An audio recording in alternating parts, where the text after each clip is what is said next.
Bonjour mesdames et messieurs, merci à vous tous qui venez de nous rejoindre. C'est le journal. À la une de ce téléjournal, l'ultimatum des diplômés des écoles professionnelles de l'enseignement qui menacent d'aller en grève dès demain mardi 13 avril si leurs desiderata ne sont pas pris en compte par le gouvernement de la République.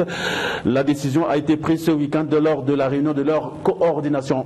Et puis, en sport, des incertitudes quant à la participation du Congo à la CAN de handball. Challenge édite Lucie Bongo Ondimba, aucun regroupement des Diables Rouges locaux sur place, pendant que les joueuses de la diaspora, elles, peinent à rallier le pays par manque de titres de transport. Voilà mesdames et messieurs pour la vitrine de ce 14h. Nous sommes le lundi 12 avril 2021. Une fois de plus, bonjour. Mais tout d'abord, la route menant à la station terrienne se trouve dans une situation de dégradation très avancée. Nous sommes là à Kombo-Matari. Ajouté à ce triste tableau, les érosions qui menacent dangereusement cette partie de la capitale où les populations ont véritablement du mal à se déplacer. Je ne vous en dis pas plus, suivons plutôt ce reportage signé Giscard Maougou Gingolo. La zone ressemble à un no man's land. Nous sommes ici à Brazzaville, même si ça donne l'impression d'être dans un village, mais c'est Brazzaville ici. Nous sommes à Matari, dans son prolongement du quartier station terrienne. Les populations ici se sentent abandonnées à leur triste sort. C'est difficile. Il n'y a pas de vie ici. On est abandonné, pourtant nous sommes non loin de la ville. Depuis bientôt 6 ans, la route ici n'existe plus. 10 ans, il est difficile à un véhicule 4 roues d'y arriver et atteindre le contrebas. Le transport est devenu presque un mythe par ici. Le point là où on prend des bus, c'est tout un calvaire. Il faut faire la route. Donc si vous êtes en veste, vous êtes tout mouillé. Vous ne pouvez pas porter les sandales confortables. Donc c'est difficile. Les gens ici, pour partir d'ici et atteindre le goudron, en tout cas, je peux appeler ça le calvaire. Même nous-mêmes, les habitants du quartier, nous avons appelé ici Golgotha. Parce qu'il nous faut grimper plus de 100 marches après la télé. Là. Vous voyez, il y a des marches là. Il nous faut grimper ces marches-là. Conséquence, le quartier est laissé à son triste sort. Et ici, à cette station terrienne abandonnée depuis, faute justement de cette route, les bâtiments équipés sont là, sont locataires. Dans cette enceinte, le col de télécommunications qui allait abriter les cadres de l'Afrique centrale n'a plus jamais ouvert ses portes. La faute, entre autres, au manque de voies d'accès, et le col a été transféré depuis au Cameroun. Dans ce quartier Mantari, station terrienne, le cri de cœur reste la route. Si les autorités peuvent venir en aide, ils vont nous faire la route comme ça là et nous allons circuler librement. Si nous nous déplaçons à pied pendant toutes les saisons, on demande au pouvoir public de nous faire la route. Je voudrais interpeller nos gouvernants. Nous avons un viaduc qui fait plus de 7 km. Or, à partir de l'arrêt, je crois, l'arrêt Capitaine, en tout cas, on a moins d'1 kilomètre pour un petit viaduc qui peut servir les habitants de ce quartier-là. Certains, pour contourner la difficulté de route, doivent passer quelquefois à travers des parcelles de particuliers pour retrouver leur chemin après. Voilà, restons toujours dans ce chapitre et comme le malheur ne vient jamais seul, dit-on souvent, eh bien, dans ce quartier pour parler cette fois-ci du manque du centre de soins intégrés, eh bien, les malades éprouvent d'énormes difficultés pour bénéficier des soins médicaux. Il faut d'ailleurs parcourir de longues distances pour se faire soigner. Armand Nsonza, le cadre, est avec Gingolo dans ce reportage. Nous ne sommes pas ici à Oponga village, dans la sous-préfecture de Kélé, dans le département de la Cuvette Ouest, mais plutôt à Brazzaville. Même si ça donne l'impression d'être dans un village, mais c'est Brazzaville ici.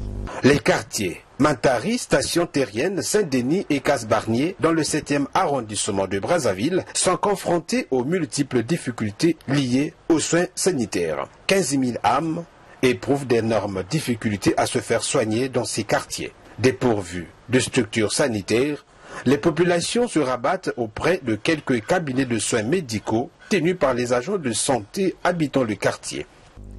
Ah, mais on se débrouille avec les moyens de bord, hein. Il y a des petits cabinets médicaux, mais ça ne suffit pas quand la situation est critique. C'est vraiment difficile. Il faut enlever une porte en planche, vous mettez le malade ou la victime et vous faites la route, là, la montagne. Vu la précarité et la pénibilité de leur situation, la notion du vivre ensemble et de la solidarité est de rigueur dans ces quartiers. La preuve, les malades sont transportés dans les brouettes ou des chaises transformées en tipoy. Les femmes enceintes accouchent parfois même en cours de route. C'est le tipoy, la brouette et le dos. Tout ça là, tous les moyens sont bons. C'est difficile. Donc on a comme déjà une cohésion au niveau du quartier. En cas d'un malade, on donne la lettre et les gens arrivent pour le soulever jusqu'à le faire arriver sur les escaliers là-bas. Fatigués de vivre dans cette situation inconfortable, les habitants du quartier Kombo Matari plaident pour la régularisation de leur situation qui perdure.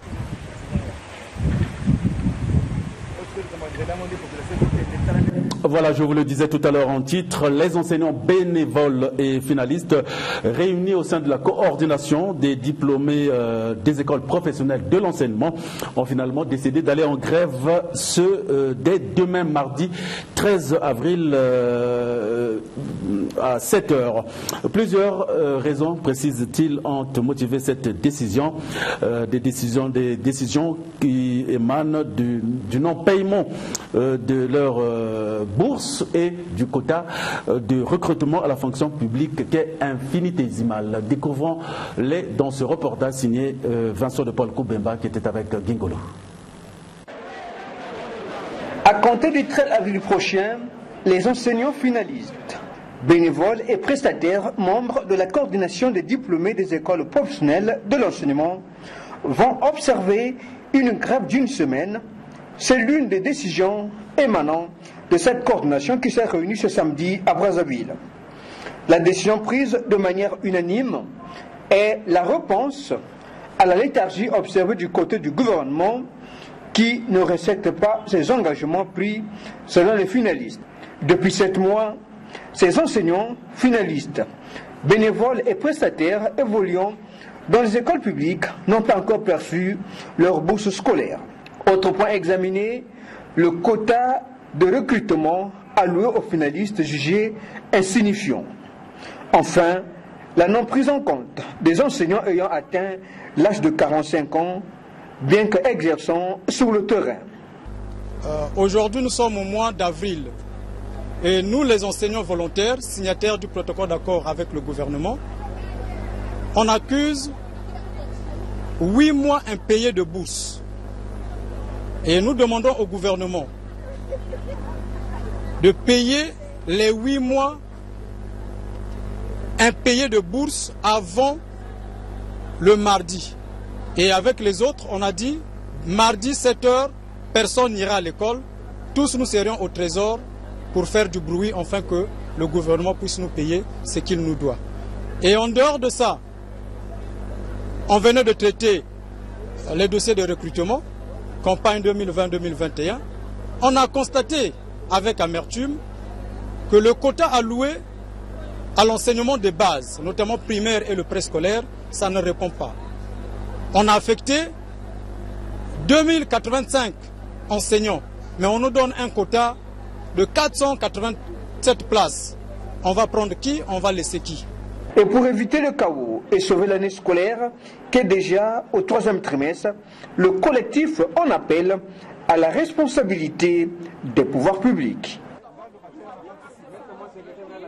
Voilà, toujours dans ce chapitre, parlant de l'école supérieure de gestion et d'administration des entreprises ESGAE en sigle et l'université Mariangwabi qui ont signé le week-end écoulé un avenant de l'accord de coopération datant du 11 octobre 2018. Avec cet avenant, des enseignants, chercheurs des deux institutions peuvent désormais valoriser les résultats de leurs travaux de recherche aussi bien dans les annales de l'université Mariangwabi que dans la revue congolaise de gestion publiée par l'ESGAE. Reportage Morel Mabélé, Evrard Mungondo.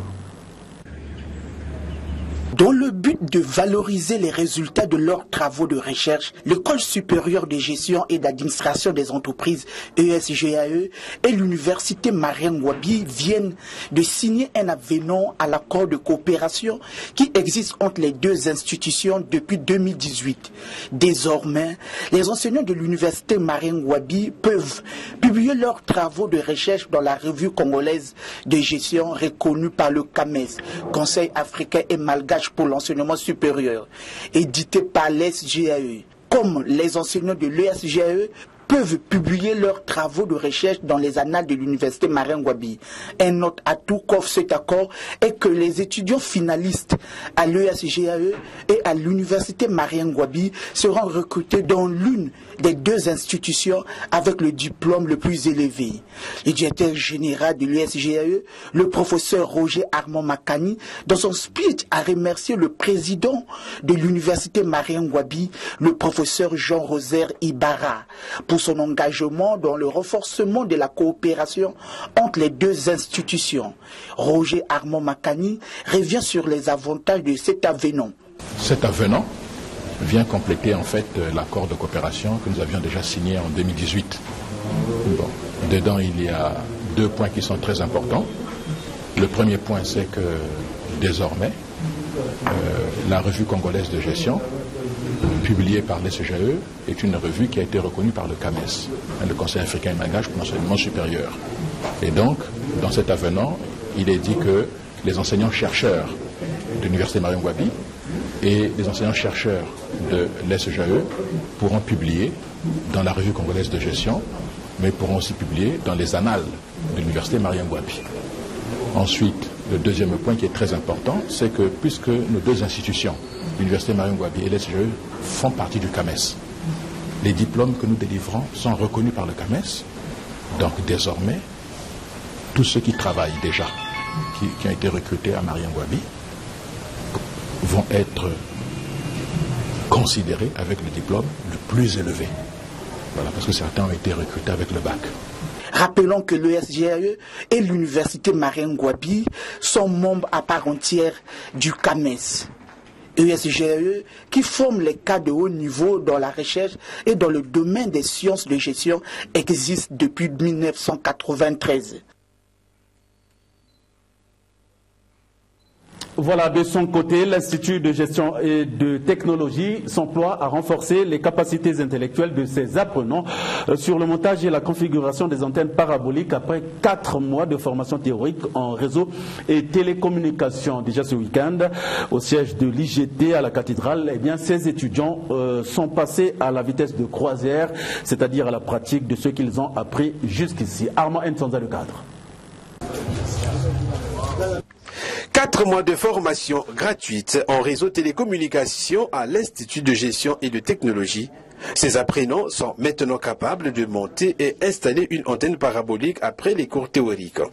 Ce vendredi, au siège de l'IGT à la cathédrale, ces étudiants étaient autour de leur encadreur formateur très aguerri en télécommunication, François Mayembo et Jean-Marie Ikunga, pour suivre avec attention la pratique de ce qu'ils ont appris dans leur domaine de prédilection. Ces étudiants très enthousiastes ont fait des illustrations sur comment monter une antenne canal pour capter des images. Un rêve pour certains d'entre eux qui vient de se réaliser.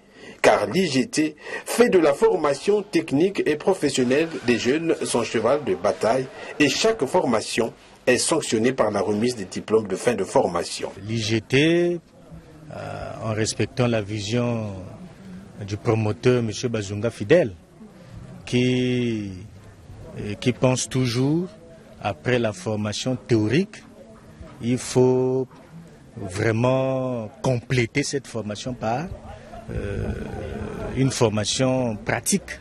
C'est pourquoi on a besoin de nous autres qui passons déjà dans les entreprises. Nous venons ici pour compléter cette formation qui permet de renforcer les capacités de ces jeunes apprenants qui ont déjà des acquis par la formation professionnelle. Cette jeunesse a soif d'apprendre. Donc on a mis tous les mécanismes en place. À la fin de cette formation, ça nous permet de préparer les cadres dont nos entreprises ont besoin. La théorie doit être liée à la pratique en matière de formation. Et cette pratique a été une grande expérience pour ces étudiants qui comptent d'ailleurs augmenter leur capacité intellectuelle pour le reste des jours de leur formation gratuite de 6 mois à l'IGT. Ils sont des futurs ingénieurs en télécommunications et souhaitent aller plus loin dans ce domaine. L'actualité parlementaire à présent, les locataires de la Chambre basse du Parlement ont adopté 4 projets de loi, parmi lesquels celui portant création de l'imprimerie nationale. Au cours de cette 11e session ordinaire administrative de l'Assemblée nationale, 14 affaires ont été adoptées sur les 18 inscrites à l'ordre du jour. C'est Isidore Mvouba, président de cette institution, qui a clos les travaux de cette session et n'a pas manqué justement de féliciter les élus du peuple sur le travail abattu. Reportage signé Irma Oko Nziou Gingolo. Le présent projet de loi tend à créer un établissement. C'est une session qui avait 18 affaires. 14 ont été examinées et adoptées par les élus du peuple et 4 autres renvoyées à la 12e session. Telle est la moisson de cette 11e session ordinaire administrative de l'Assemblée nationale qui a refermé ses portes ce samedi à Brazzaville. Parmi les affaires adoptées figure le projet de loi portant création de l'imprimerie nationale du Congo. Le présent projet de loi tend à créer un établissement public à caractère industriel et commercial. Ce nouvel établissement aura pour mission d'éditer, d'imprimer, tout en sécurisant des documents officiels et spéciaux tels que actes d'état civil, casier judiciaire, certificat de nationalité, carte nationale d'identité, permis de conduire, diplôme, passeport et autres. Après la synthèse de cette session faite par le deuxième secrétaire de cette chambre basse, le tour est revenu au président de la dite chambre qui, au nom de tous les députés, a félicité la réélection du président de la République qui prêtera serment le 16 avril prochain pour un nouveau quinquennat. Selon Isidore Mvouba, c'est un nouvel ère qui commence. Il appelle ensuite la jeunesse congolaise en général et estudiantine en particulier de prôner le dialogue, surtout en ce qui concerne leurs revendications sociales. Je voudrais en effet appeler notre jeunesse, la jeunesse du Congo, et en particulier la communauté estudiantine, à s'inscrire à toute épreuve dans une démarche républicaine de civisme, en ayant comme arme le dialogue pour se faire entendre. En cassant, on perd. En dialoguant, on gagne. Il a par ailleurs exhorté les députés à sensibiliser leurs mandants sur le bien fondé de la vaccination sur la Covid-19 qui demeure le seul moyen pour se protéger contre ce virus. Le rendez-vous est donc pris pour la 12e session qui s'ouvrira le 2 juin prochain.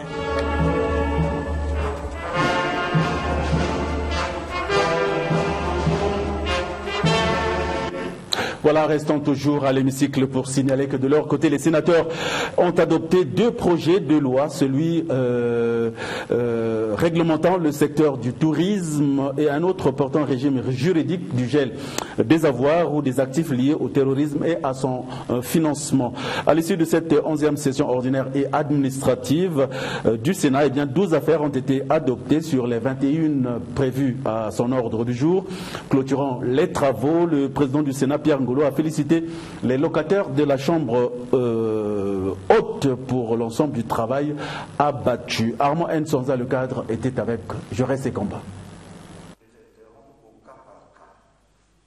À la Chambre haute, 6 points étaient à l'ordre du jour avant la clôture de cette 11e session ordinaire du Sénat. Les points les plus importants ont porté sur l'examen et l'adoption du rapport de la Commission Affaires juridiques et administratives relatif au projet de loi réglementant le secteur du tourisme. Un projet qui consiste à renforcer le cadre légal du tourisme au Congo. Il s'agit de déterminer les normes applicables aux professionnels du tourisme ainsi qu'aux usagers de ce secteur d'activité afin de faciliter l'accès aux services et garantir la qualité de l'offre touristique. Ce projet a été adopté à l'unanimité sans amendement par les sénateurs. Arlette Soudonono, ministre du Tourisme, s'est réjouie de la qualité du travail abattu par la Commission Affaires juridiques et administratives du Sénat. Une autre affaire adoptée à l'unanimité par les locataires de la Chambre haute, le projet de loi portant régime juridique du gel des avoirs ou des actifs liés au terrorisme et à son financement. Ce projet permet au Congo, membre de l'ONU, de mettre en œuvre le cadre juridique sur le gel des avoirs en conformant aux normes internationales édictées par les résolutions des Nations Unies en matière de terrorisme et de son financement. Le ministre délégué aux Finances, Ludovic Ngatié, par rapport à ce projet, a invité les Congolais à s'habituer désormais à ces nouvelles mesures internationales. Clôturant les travaux, le président du Sénat, Pierre Ngolo, a félicité les sénateurs pour le travail abattu durant cette troisième législature.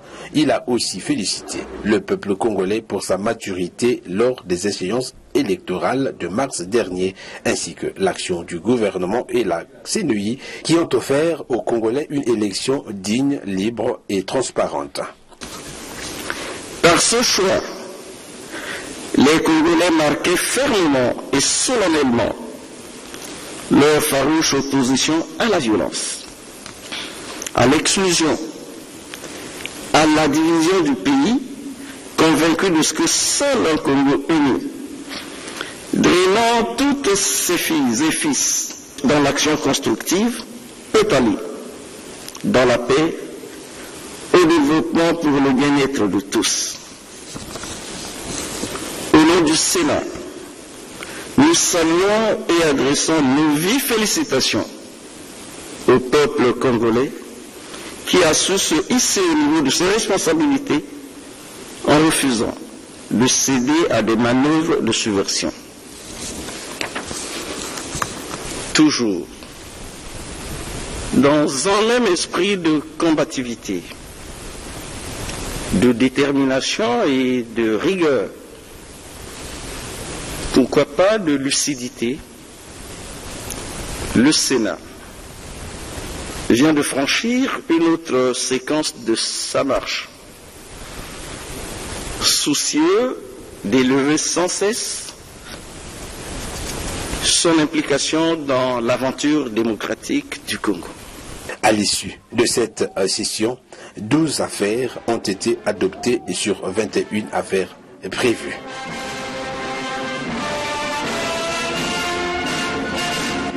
Voilà du sport avant de boucler cette édition. Les nouvelles ne sont pas bonnes au handball. Les Diables Rouges seniors dames risquent d'entamer ce match des joueuses de la diaspora. La raison, eh bien, ces dernières ne peuvent venir prendre part au dernier regroupement par manque de titres de transport ou de billets. Et à Brazzaville, comme si le malheur ne vient jamais seul, eh bien, les entraînements avec les joueuses locales ont été momentanément suspendus. Donald de Goma est allé enquêter à Henri Elende au gymnase. Écoutons son reportage. Ce samedi, au gymnase Henri Elende, c'est le désert. Les Diables Rouges handball senior dames ne sont pas à leur lieu d'entraînement alors qu'elles sont censées y être. Selon certaines sources, elles ne se sont pas entraînées par manque de logistique. Entendu par là, pas d'eau ni de transport, pour ne citer que ce strict minimum. Et la troisième et dernière édition du challenge Edith Lucie Bongo Ndimba, compétition qui fait honneur au Congo, avance déjà à pas de géant. Si l'on y prend garde, cette compétition pourrait accueillir une équipe des Diables Rouges qui viendrait juste pour faire de la figuration. Et pour cause, la préparation baromètre à travers lequel on peut se rassurer de la performance ou pas d'une équipe éprouve déjà toutes les peines du monde à se poursuivre inexorablement. Autre problème qui plonge les amoureux de la petite balle dans une désolation sans précédent, le deuxième et dernier regroupement des Diables Rouges avec la diaspora en vue de la semaine de l'IHF du 11 au 21 avril qui risque de ne plus avoir lieu. Les 9 joueuses de la diaspora, déjà libérées par leurs clubs respectifs en France afin de rejoindre celles du pays, sont toujours en attente des titres de transport. La joueuse Ngavuka, Lézy Bruxellia, que nous avons joint au téléphone, a exhorté le gouvernement de la République à diligenter la situation. Il y a aussi nos clubs ici en France qui nous ont quand même libérés, qui ont accepté qu'on puisse venir faire un stage au Congo pour pouvoir servir notre pays. Et voilà, jusqu'à maintenant, on n'a pas de billets. Et ça fait de la peine. Ça fait de la peine pour voir, genre moi en France ici, je joue avec des filles qui sont en équipe nationale de la RDC, le Sénégal et la Guinée. Et mes coéquipières, elles sont en plein, là je vous parle là, elles sont en train de faire des stages pour se préparer à la CAN qui doit se dérouler du 8 au 18 juin 2021 au Cameroun. Donc ça fait quand même de la peine pour voir un pays comme le Congo qui aime le sport, un pays comme le Congo qui a toujours poussé ses sportifs en avant. Ça fait quand même, ça fait mal au cœur de voir que nous, les filles de la diaspora, on n'a pas cette possibilité de venir rejoindre nos coéquipières au Congo et de faire des stages pour pouvoir faire bons résultats au Cameroun. Donc voilà, je voulais juste parler, tirer l'attention à nos dirigeants, Monsieur le Président de la République, Monsieur le ministre de Sport, s'il vous plaît, faites en sorte qu'on puisse venir faire nos stages. Il faut que vous puissiez nous donner les moyens à la hauteur de notre détermination et de notre volonté à représenter notre nation. Avec une préparation chaotique, voire bâclée, on aura tout de même l'audace d'exiger les résultats. C'est bien dommage.